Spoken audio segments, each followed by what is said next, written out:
Welcome to my YouTube channel. मेरे इस YouTube channel पर आप सभी लोगों का बहुत बहुत स्वागत है। तो आज के लेक्चर में हम बात करेंगे कि इस पर दर्रों पर, है ना। तो आज का भैया क्या टॉपिक है, दर्रा। बहुत ही छोटा सा टॉपिक है, जल्दी से मैं ख़त्म कर दूंगा।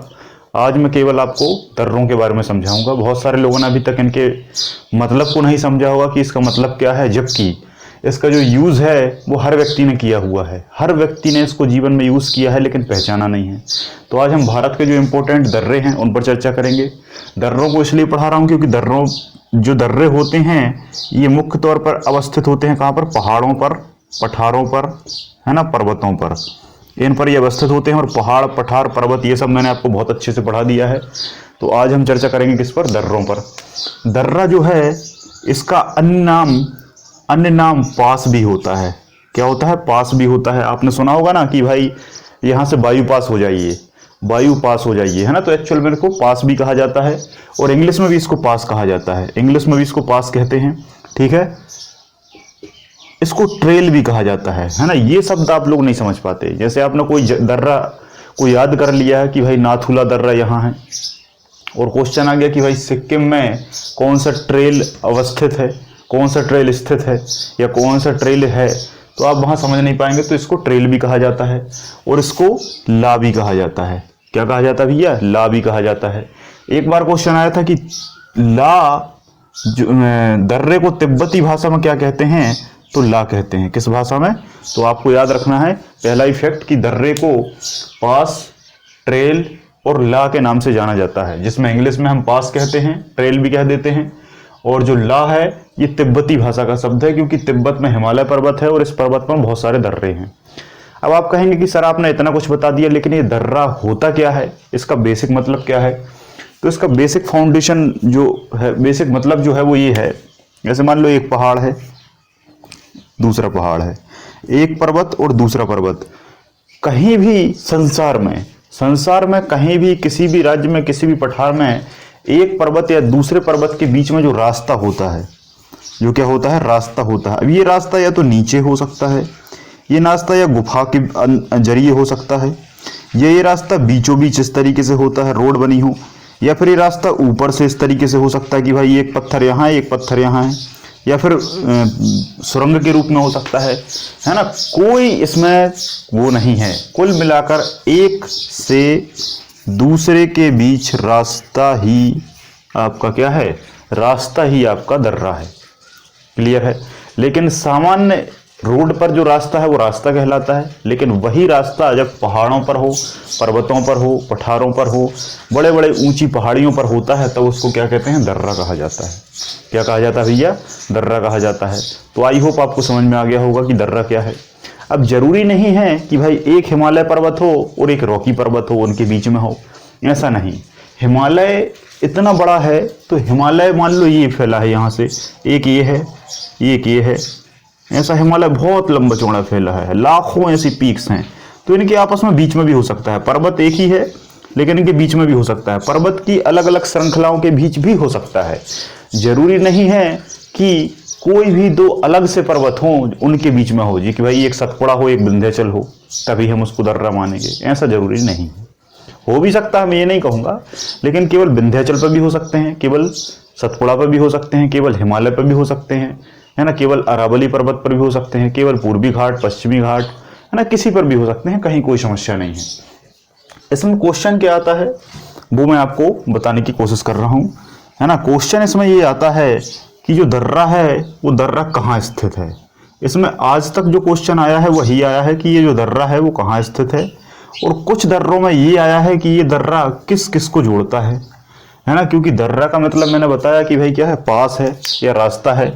तो जब निश्चित तौर पर इसका मतलब रास्ता है तो ये किसी न किसी को जोड़ेगा, एक स्थान टू दूसरे स्थान या प्लेस को क्या है करेगा, जोड़ेगा भैया, दूसरे प्लेस को आपस में जोड़ेगा। तो कुछ रास्ते आपको याद रखने हैं।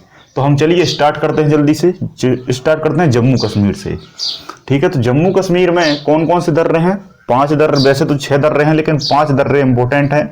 इसमें सबसे पहले हम बात करेंगे जम्मू एंड कश्मीर की, ठीक है। जम्मू एंड कश्मीर राज्य की बात करेंगे नंबर 1 पर, ठीक है, इस तरीके से डाल देता हूँ नंबर 1 पर। ठीक है, तो इसमें कितने हैं टोटल? 5 हैं, वैसे तो 6 हैं। अभी 5 कौन कौन से हैं?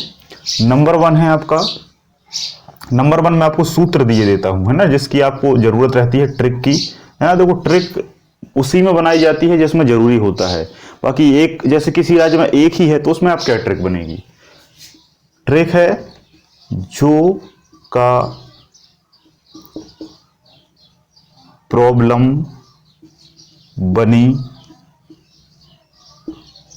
बुड़भक, जो का प्रॉब्लम बनी बुड़भक, है ना। लालू प्रसाद यादव जो पूर्व मुख्यमंत्री थे, रेल मंत्री भी हैं, तो वो कुछ इस तरीके की भाषा का उपयोग करते हैं। तो ऐसा मान लो कि एक बार लालू प्रसाद यादव कहाँ पर गए? ये गए जम्मू कश्मीर में, और जम्मू कश्मीर में जब लालू प्रसाद यादव जा रहे थे तो वहाँ उनकी गाड़ी खराब हो गई, और जब गाड़ी खराब हो गई तब उनने क्या बोला? जो का प्रॉब्लम बनी बुड़भक। और ये जो गाड़ी है उनकी दर्रे में फंस गई, ये गाड़ी उनकी क्या है? दर्रे में फंस गई, और ऐसा कभी उनके जीवन में हुआ नहीं था। तो उन्होंने एक शब्द बोला, जो का प्रॉब्लम बनी बुड़भक। ठीक है, अब इसी को आप एलिब्रेट कर लो। जो से हो जाएगा जोजिला दर्रा, कौन सा हो जाएगा भैया? जोजिला दर्रा। का से हो जाएगा काराकोरम दर्रा, क्या हो जाएगा? काराकोरम। काराकोरम पर्वत श्रेणी भी है ना, और चोटियां भी है, और ये नाम से दर्रा भी है, कोई दिक्कत नहीं है। प्रॉब्लम से हो जाएगा पीर पंजाल, पीर पंजाल दर्रा। पीर पंजाल की सबसे ऊंची चोटी इंद्रसन है। ठीक है, पीर पंजाल। बनी से हो जाएगा बनिहाल, क्या हो जाएगा भैया? बनिहाल दर्रा। और बुड़भक से हो जाएगा बुर्जिल दल्ला, क्या हो जाएगा? बुर्जिल दल्ला, बुर्जिल दर्रा। ये 5 दर्रे हैं, लेकिन मैं आपको एक और छठवां और बता देता हूं, चांगला। कौन सा भैया? चांगला दर्रा। ये छठवां दर्रा है, ये आपको पुस्तकों में नहीं मिलेगा, लेकिन मैंने लिखवा दिया है। ये 5 आपको मिल जाएंगे पुस्तक में, और ये 5 से क्वेश्चन बार बार आए हैं। क्वेश्चन बस यही आया है कि ये दर्रा कहाँ स्थित है, तो जम्मू कश्मीर राज्य में। बात यहाँ पर खत्म हो जाती है। ठीक है, देखो एक चीज और याद रखो, अदर राज्यों में दर्रे नहीं होंगे। क्यों नहीं होंगे? क्योंकि यहाँ पर्वत कम है। ज्यादा दर्रे कहाँ पर है? हिमालय वाली पट्टी पर। और उसके बाद हम मूव कर जाते हैं कहाँ? यहाँ पर हिमाचल प्रदेश में। तो हिमाचल प्रदेश में कौन सा है? सबसे पहले तो दर्रा है हिमाचल प्रदेश में, हिमाचल प्रदेश, है ना। ये हेडिंग यहाँ पर डाल देता हूँ, ये जम्मू कश्मीर। जम्मू कश्मीर, सॉरी, अगर बात करूं मैं हिमाचल प्रदेश की, तो हिमाचल प्रदेश में पहला दर्रा है रोहतांग। कौन सा भैया? रोहतांग। रोहतांग दर्रे से रावी नदी निकलती है, मैंने पढ़ाया था। रोहतांग के बाद है सिपकीला। कौन सा है? सिपकीला।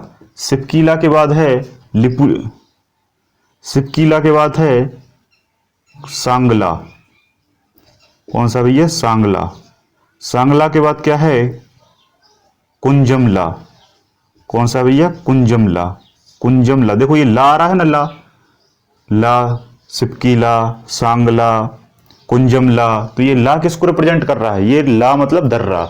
और एक और रह गया है बाड़ा लाचा ला दर्रा, बाड़ा लाचा ला दर्रा, है ना। बाड़ा लाचा ला दर्रा, रोहतांग, सिपकीला, सांगला, कुंजमला और बाड़ा लाचा ला, ये दर्रा कहाँ पर है? ये सारे दर्रे हैं आपके हिमाचल प्रदेश में। हिमाचल के थोड़ा नीचे आ जाते हैं तो ये आपका कौन सा राज्य है? उत्तराखंड राज्य है।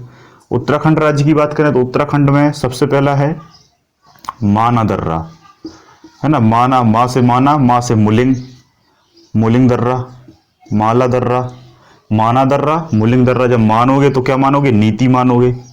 मानोगे तो क्या मानोगे? नीति मानोगे। तो माना दर्रा, नीति दर्रा, मुलिंग दर्रा। लिपुलेख, लिपुलेख एग्जाम में आया है, अभी एसएससी में लिपुलेख पूछा गया था। लिपुलेख, टेपिलेट, टेपिलेट दर्रे। ठीक है, माना दर्रा, मुलिंग दर्रा, नीति दर्रा, लिपुलेख दर्रा और टेपिलेट, टेपिलेट, है ना। लिपुलेख और टेपिलेट, लिपुलेख और टेपिलेट लगभग एक से हैं। ठीक है, तो इनको याद रख लेना। इसके बाद यहाँ उत्तर प्रदेश में ऐसा कोई खास दर्रा है नहीं, क्योंकि उत्तर प्रदेश में ज्यादा हिमालय पर्वत की रेंज नहीं आती। वो कहाँ चली जाती है? ऊपर की तरफ चली जाती है, नेपाल और चाइना की तरफ। तो वहां के दर्रे आपको याद नहीं रखना है। 2 दर्रे बहुत फेमस है सिक्किम में, जो बार बार पूछे गए हैं। ये आपका कौन सा राज्य है? इस राज्य का नाम है सिक्किम। क्या नाम है भैया? सिक्किम। सिक्किम में 2 बहुत फेमस हैं, एक का नाम है जेलेबला, एक का नाम क्या भैया? जेलेबला, और एक का नाम है नाथुला। एक का नाम नाथुला, और एक और बता देता हूं मैं, डोकिया। एक का नाम क्या है? डोकिया। अभी तक आपने ये नहीं सुना होगा, बस ये 2 पुस्तकों में देखे होंगे, तो मैंने आपको 3 बता दिए। सिक्किम में कौन कौन से हैं? जेलेबला, नाथुला और डोकिया। जेलेबला, नाथुला और डोकिया।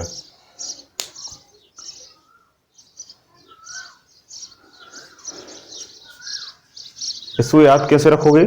इसको याद रखने की ट्रिक है, ट्रिक भी लिख देता हूं मैं यहां पर। ट्रिक, नाथूराम को तो सभी जानते हैं, नाथूराम को सभी जानते हैं। नाथूराम गोडसे ने गांधी जी को मारा था। तो नाथूराम सिक्किम में जेल गए डर से, या फिर डर से पहले कर लो, डर से, डर से, डर से नाथूराम सिक्किम में जेल गए। नाथूराम ने गोली मार दी गांधी जी को, फिर वो डर गया, डर गया तो सिक्किम में उसे जेल में डाल दिया, है ना। तो सिक्किम क्या हो जाएगा? राज्य हो जाएगा, क्योंकि राज्य भी तो याद रहे, ठीक है। डर से हो जाएगा डोकिया, नाथूराम से हो जाएगा नाथुला, सिक्किम राज्य हो जाएगा, और जेल से हो जाएगा जेलेबला दर्रा। जेल से क्या हो जाएगा भैया? जेलेबला दर्रा, ठीक है। तो ये ट्रिक मैंने दे दी, आपको लिख लो, जल्दी से स्क्रीनशॉट ले लो, मैं हट जाता हूँ। स्क्रीनशॉट लेकर आपको ये सब अच्छे से बेहतरीन नोट्स बनाना है, क्योंकि डाटा काफ़ी इंपॉर्टेंट है। ये डाटा आपको सामान्यतः नहीं मिल पाता, इसलिए मैंने आपको अच्छे से मैप के आधार पर समझाया है। तो हमारा जम्मू कश्मीर हो गया, हिमाचल हो गया, उत्तराखंड हो गया, सिक्किम हो गया, ठीक है। अब हम बात कर लेते हैं यहाँ अरुणाचल प्रदेश में। कहाँ पर? अरुणाचल प्रदेश। शॉर्ट में लिख दूँ ना, समझ जाओगे। आपको पूरा लिखना है, आपको पूरा लिखना है। मैं यहाँ शॉर्ट में लिख रहा हूँ, आपको क्या करना है? पूरा लिखना है। आपको क्या करना है? पूरा लिखना है, ठीक है। तो यहां से जब ब्रह्मपुत्र नदी मूव करती है तो वो दर्रा पड़ता है दिफू दर्रा। कौन सा? दिफू दर्रा। दिफू के बाद क्या है? यांग याप दर्रा। दिफू दर्रा, यांग याप दर्रा, बोमडीला, बोमडीला दर्रा, है ना। ये तीन दर्रे हैं, ये तीन को आपको याद रखना है, दिफू दर्रा, बोमडीला दर्रा और यांग याप दर्रा। और ब्रह्मपुत्र नदी यहां से मुड़ती है ना, देखो यहां से ऐसी जाती है, लेकिन ऐसी मुड़ती जो है वो दर्रे के कारण ही मुड़ती है। तो अरुणाचल प्रदेश के तीन दर्रे लिख लो, तीन दर्रे लिख लो, बोमडीला दर्रा, दिफू दर्रा और यांग याप दर्रा। कौन सा भैया? यांग याप दर्रा, यांग याप दर्रा, यांग याप दर्रा बहुत अच्छे से याद रखना है। और एक और लिख सकते हो चाहो तो, एक और याद आ गया, पांगसाड़ दर्रा, है ना। पांगसाड़ दर्रा, पांगसाड़ दर्रा। आपको एक दर्रा हर एक राज्य में एक्स्ट्रा मिलेगा जो आपने नहीं सुना होगा, ठीक है। जैसे इसमें मैंने चांगला बता दिया, इसमें आपने अभी तक कुंजमला बता दिया, इसमें टेपलेट बता दिया, टेपलेट, इसमें डोकिया बता दिया, और इसमें पांगसाड़ बता दिया, ठीक है। दिफू दर्रा अभी तक का सबसे ज्यादा आने वाला क्वेश्चन है, दिफू दर्रा। एक बात याद रखना, दिफू दर्रा और तुजू दर्रा, इसमें बड़ा कंफ्यूजन होता है, ठीक है। दिफू दर्रा और तुजू दर्रा में लोग, अब देखो कुछ बच्चे कहेंगे कि सर ये कैसी भाषा है, ये कैसे नाम है, हम कैसे याद करें, हमें तो याद ही नहीं होगा। तो भाई ये एक्सक्यूज नहीं दे सकते, अगर आप मेहनत करेंगे तभी तो आप सिलेक्ट होंगे। सिलेक्शन के लिए मेहनत करनी पड़ेगी। अगर इतना आसान होता तो आज हर व्यक्ति गली गली का हर एक एग्जाम में निकल जाता, गवर्नमेंट जॉब में होता। तो गवर्नमेंट जॉब में इतना आसान नहीं है, आसान उतना भी नहीं, मतलब मेहनत करने वालों के लिए आसान है, जो मेहनत नहीं करते, जो कामचोर हैं, उनके लिए कठिन हो जाता है। तो ये जो शब्द थोड़े कठिन हैं, ये शुरुआत में लगते हैं, बाद में देखो जैसे मुझे याद होगा याद सारे, जबकि मेरा जो बैकग्राउंड भी ज्योग्राफी नहीं है, मेरा बैकग्राउंड साइंस बैकग्राउंड है ना। तो मैं साइंस बेसिकली पढ़ाता हूँ, लेकिन धीरे धीरे पढ़ते पढ़ते सब हो जाता है, कोई दिक्कत नहीं है। पढ़ते रहो तो जो सब्जेक्ट आपका नहीं है उसमें भी कमांड बन जाती है, और आप उसको एडवांस लेवल तक भी ले जा सकते हैं, बस कंटिन्यूटी को फॉलो करना पड़ता है। दिफू दर्रा अरुणाचल प्रदेश में है, जबकि तुजू दर्रा जो है ये भाई साहब कहाँ है? ये है मिजोरम में। कहाँ पर है? मिजोरम में। ये मिजोरम है आपका, ये वाला, और ये क्या है? त्रिपुरा, ठीक है, जिसको बांग्लादेश तीन ओर से घेरे है, त्रिपुरा को। तो मिजोरम दर्रा जो है इसमें क्या है? तुजू दर्रा है ना। याद रखने की ट्रिक क्या है? तुम, क्या है? तुम, सिर्फ तुम। एक फिल्म भी आई थी सिर्फ तुम, तो सिर्फ तुम से याद रख लो। ता से हो जाएगा तुजू दर्रा और माँ से हो जाएगा मिजोरम। क्लियर है? तो यहाँ के सारे दर्रे हो गए, यहाँ और कोई खास दर्रा नहीं है। अब हम आ जाते हैं मध्य भारत में। तो आपका जो मध्य प्रदेश है, यहाँ पर मध्य प्रदेश में एक दर्रा पड़ता है, कोई नाम बता पाएगा कमेंट में क्या? और उस दर्रे के बारे में डिटेल बता दे तो और अच्छा है। मध्य प्रदेश में अभी तक आपने दर्रा नहीं सुना होगा, लेकिन मध्य प्रदेश में एक छोटा सा दर्रा है, छोटा सा दर्रा। यहाँ पर निमाड़ में, किस क्षेत्र में, निमाड़ क्षेत्र में, निमाड़ क्षेत्र में एक जिला पड़ता है बुरहानपुर। ठीक है, तो बुरहानपुर, तो यहाँ क्या है, देखो यहाँ क्या है, यहाँ आपको पता है सतपुड़ा रेंज है, ये मैंने आपको पिछली क्लास में बता दिया। जिसने पिछली क्लास में सतपुड़ा, पर्वत, अर्बत, पठार नहीं पढ़े तो उनको समझ में नहीं आएगा। तो क्लासों को आपको रेगुलर सीक्वेंस से देखना है, तभी ज्योग्राफी समझ में आएगी। तो यहाँ पर सतपुड़ा है, यहाँ पर विंध्याचल है, और इसके नीचे क्या है, इसके नीचे अजंता की पहाड़ियाँ हैं। यहाँ भी पहाड़ी, यहाँ भी पहाड़ी, उसके अजंता के नीचे फिर हरिश्चंद्र की पहाड़ी, बहुत सारी पहाड़ियाँ हैं। तो यहाँ से जब महाराष्ट्र से लोग एमपी आने की कोशिश करते हैं तो यहाँ से क्या है, पहले रोड नहीं मिलता था, तो यहाँ से एक पहाड़ी थी, उस पहाड़ी को इन्होंने खोदा, इस तरीके से क्या करा, खोदा, और जो खोदा तो ये बन गया क्या, रास्ता। और इस रास्ते को क्या नाम दे दिया, इस रास्ते को नाम दे दिया बुरहानपुर दर्रा। क्या नाम दे दिया, बुरहानपुर दर्रा। तो बुरहानपुर दर्रा आपका कहाँ है, मध्य प्रदेश और महाराष्ट्र के बीच में है ना। बुरहानपुर दर्रे के बारे में आप लिख सकते हो, क्योंकि एमपी से है तो डिटेल पूछ सकता है। बुरहानपुर दर्रा मध्य प्रदेश में स्थित है। मध्य प्रदेश के किस जिले में है, बुरहानपुर जिले में स्थित है। और बुरहानपुर जिला ऑप्शन में ना हो तब आपको लगा देना है खंडवा जिला। क्या लगा देना भैया, खंडवा जिला, क्योंकि खंडवा से ही अलग होकर बुरहानपुर बना है, खंडवा से ही अलग होकर बुरहानपुर जिला बना है। तो कुछ हिस्सा खंडवा में आता है, कुछ हिस्सा बुरहानपुर में आता है। जब ये ऑप्शन में ना रहे तो ये लगा देना, ये ना रहे तो ये लगा देना, ठीक है। और जब दोनों ना रहे तो महाराष्ट्र लगा देना, क्योंकि इसका थोड़ा सा हिस्सा महाराष्ट्र में आता है, तब तो ये जोड़ेगा। तो बुरहानपुर दर्रा कहाँ पर है, मध्य प्रदेश और महाराष्ट्र की सीमा पर है। थोड़ा सा और नीचे आ जाते हैं महाराष्ट्र में, थोड़ा सा और नीचे आ जाते हैं महाराष्ट्र में। तो महाराष्ट्र में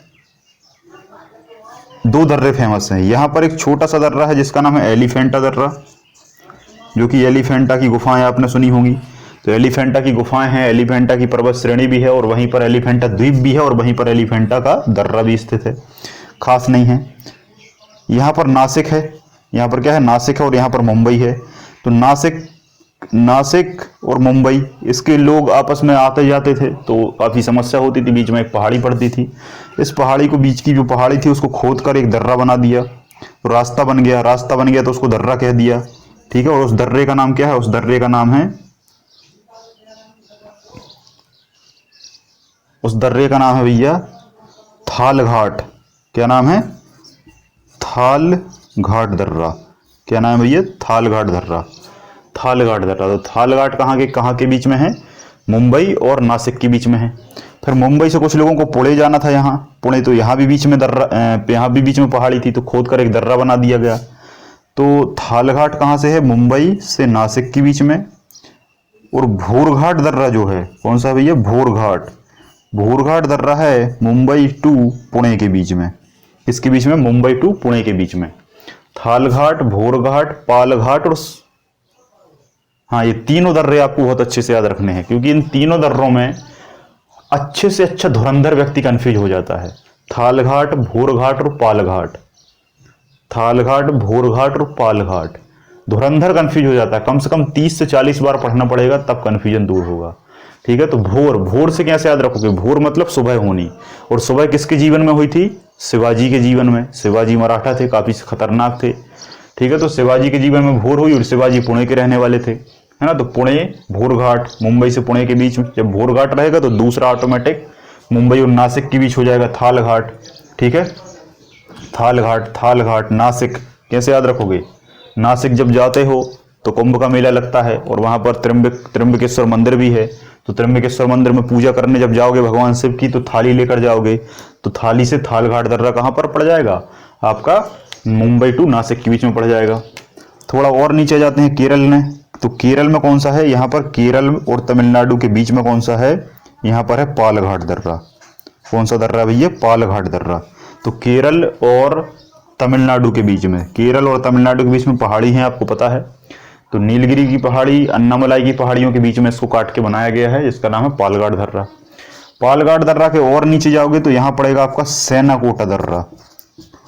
कौन सा दर्रा पड़ेगा भैया, सेनाकोटा दर्रा, ठीक है। पालघाट दर्रा किसको जोड़ता है, पालघाट दर्रा जोड़ता है केरल टू तमिलनाडु, और सेनाकोटा दर्रा किसको जोड़ता है, सेना कोटा जोड़ता है मदुरई और कन्याकुमारी को। किसको? कन्याकुमारी को। कन्याकुमारी और मदुरई के बीच में, सॉरी कन्याकुमारी नहीं, कन्याकुमारी और तिरुवनंतपुरम, कन्याकुमारी और तिरुवनंतपुरम के बीच कौन सा दर्रा है? आपका सेना कोटा दर्रा है। ठीक है, तो थालघाट, भोरघाट, पालघाट, तुजू, यहाँ पर आपके सारे दर्रे मैंने डिटेल से पढ़ा दिए हैं। ठीक है, तो ये दर्रों को आप बेहतरीन तरीके से नोट्स बना लीजिए, है ना। इसी तरीके से छोटी छोटी क्लासें आती रहेंगी और भारत की सारी जानकारी आपको यहाँ से मिलती रहेगी। हो सके तो आप इस अगर वीडियो को अच्छा लगा, देखो वीडियो बुरा लगा निश्चित तौर पर लाइक करिए, डिसलाइक करिए, बुरा कमेंट करिए, जो कमी दिखती है उसको बताइए, कहीं कोई समस्या नहीं है। अच्छा लगा तो वो भी बताइए। देखो जो बुरा होगा वो आप बताएंगे तो उस पर सुधार अगली क्लास में हो जाएगा, ये निश्चित है। और जहां अच्छा है वो भी अगर आप बताएंगे तो हमें लगेगा कि ये ट्रैक अच्छा है, तो हम उस पर और ज़्यादा काम करेंगे, ताकि जिससे आपको सुविधा हो याद करने में और पढ़ने में। ठीक है, आप सभी लोगों का बहुत बहुत धन्यवाद। जय हिंद, जय भारत।